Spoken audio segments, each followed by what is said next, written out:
Hello అండి. అందరూ ఎలా ఉన్నారు? నేనైతే చాలా బాగున్నాను. So, welcome back to my channel Tejaswini vlogs. మా వీడియోస్ కనుక మీకు నచ్చినట్లయితే మా ఛానల్ని సబ్స్క్రైబ్ చేయండి, లైక్ చేయండి, షేర్ చేయండి అండ్ కామెంట్ కూడా చేయండి. ఈరోజు మీకైతే లైవ్ ఫిష్ అంటే మంచి ఫ్రెష్ ఫిష్తో కర్రీ ఎలా ప్రిపేర్ చేసుకోవాలో చూపించబోతున్నాను. వీడియో అయితే స్కిప్ చేయకుండా చూడండి. సో, నేనైతే లైవ్ ఫిష్ అయితే తీసుకున్నాను అనమాట.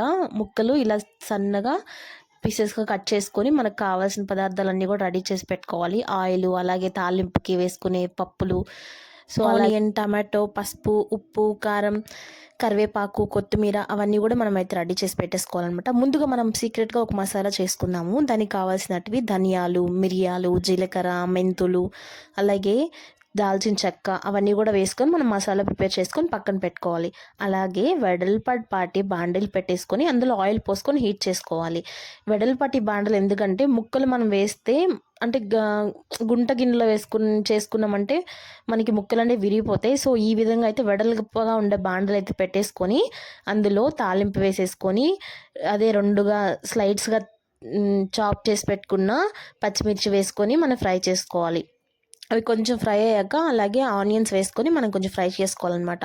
ఆనియన్స్ పెద్దగా వేగాల్సిన అవసరం లేదు, ఒక 50% వేగితే సరిపోతుంది. అలాగే ఆనియన్స్ కొంచెం వేగాక అందులో టమాటో అయితే వేసేసుకొని మనం అయితే ఫ్రై చేసుకోవాలి. సో మా నెల్లూరు వాళ్ళ చేపల పులుసు ఎలా ప్రిపేర్ చేసుకుంటాం అనేది వీడియో అయితే క్లియర్గా తీసాను.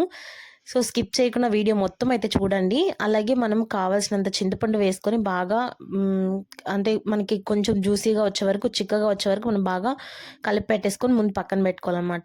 ఈ టొమాటో ఎర్రగడ్డ వేగాక అందులోనే పసుపు, ఉప్పు, కారం, అంటే కారం కొంచెం ఎక్కువగానే వేసుకోండి. ఎందుకంటే చేపల కూర అనేది మనకి ఎక్కువ కావాల్సింది కారం, పులుపు ఇవి రెండు బాగుంటే మనకి టేస్ట్ అనేది చాలా బాగుంటుందండి.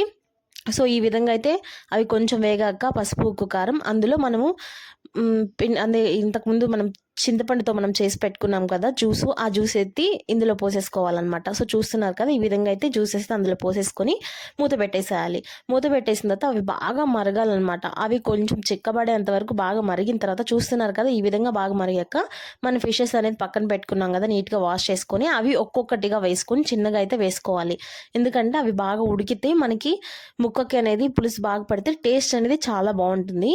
సో ఈ వేలో ఒకసారి ట్రై చేసి చూడండి. నేనైతే మేము వేసుకుని తినేదైతే క్లియర్గా చూపించలేదు, ఇంతవరకు నేను చూపించాను. వీడియో ఎలా ఉందో నాకు కామెంట్ సెక్షన్లో చెప్పేసేయండి. ఈ పులుసు అనేది చిక్కబడిపోయేంత వరకు కొంచెం ఉడికితే ఒక 50% ఉడికి సరిపోతుంది.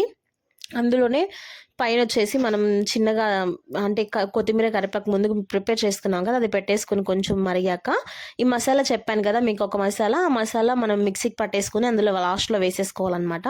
సో ఈ విధంగా ఫిష్ కర్రీ అనేది మీరు ఒకసారి ట్రైల్ చేసి చూడండి. ఎలా ఉంది ఏంటి అనేది నాకు కామెంట్ సెక్షన్లో చెప్పేసేయండి.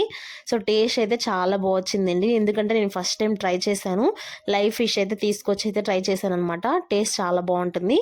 మీరు ఈ వేలో ట్రై చేసి చూడండి. వీడియో ఎలా ఉందో నాకు కామెంట్ సెక్షన్లో చెప్పేసేయండి. సో మన ఛానల్ సబ్స్క్రైబ్ చేసుకునేందుకు థ్యాంక్ యూ వెరీ మచ్.